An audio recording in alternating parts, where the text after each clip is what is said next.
Shri Harikrishna Heights इथं अत्यंत वाजवी दरात 25 एमिरेट्स आणि प्रशस्त पार्किंगसह 2 आणि 3 BHK रेडी पोझिशन फ्लॅट्स उपलब्ध. बुकिंगसाठी संपर्क पार्श्वनाथ प्रोजेक्ट 9090 78 78 33. नाशिक शहरासह परिसरात अंमली पदार्थाच्या विक्री थांबवण्यासाठी पोलिसांनी कडक कारवाईची मोहीम हाती घेतली आहे. अंमली पदार्थ विक्री करणाऱ्यांचा शोध घेत असताना काही इसम नाशिक छत्रपती संभाजीनगर महामार्गावरील ओढागाव परिसरात एका काळ्या रंगाच्या चारचाकीतून MD मॅफेड्रॉन विक्री करण्यासाठी येणार असल्याची माहिती आडगाव पोलीस ठाण्याच्या गुन्हे शोध पथकाचे पोलीस हवालदार दादासाहेब रुपवत यांना मिळाली होती. माहितीची खात्री करण्यासाठी आडगाव पोलीस गेले असता त्यांना सदर ठिकाणी एक काळ्या रंगाची चारचाकी आढळून आली.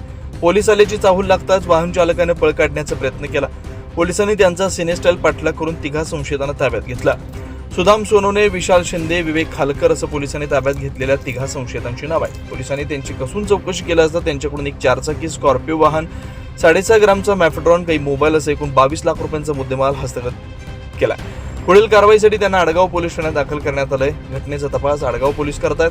सदरची कारवाई पोलीस उपायुक्त मोनिका राऊत, पंचवटी विभागाचे सहाय्यक पोलीस आयुक्त शेखर देशमुख यांच्या मार्गदर्शनाखाली वरिष्ठ पोलीस निरीक्षक उमेश पाटील, गुन्हे शाखेचे पोलीस निरीक्षक शिवाजी अहिरे, पोलीस हवालदार श्रीकांत महाजन, शक्ती पेंढारकर, दीपक भुजबळ, मनोज मोरे, रवींद्र लिलके यांच्या पथकाने केले. न्यूज महाराष्ट्रासाठी प्रतिनिधी अनिल केदारे, नाशिक.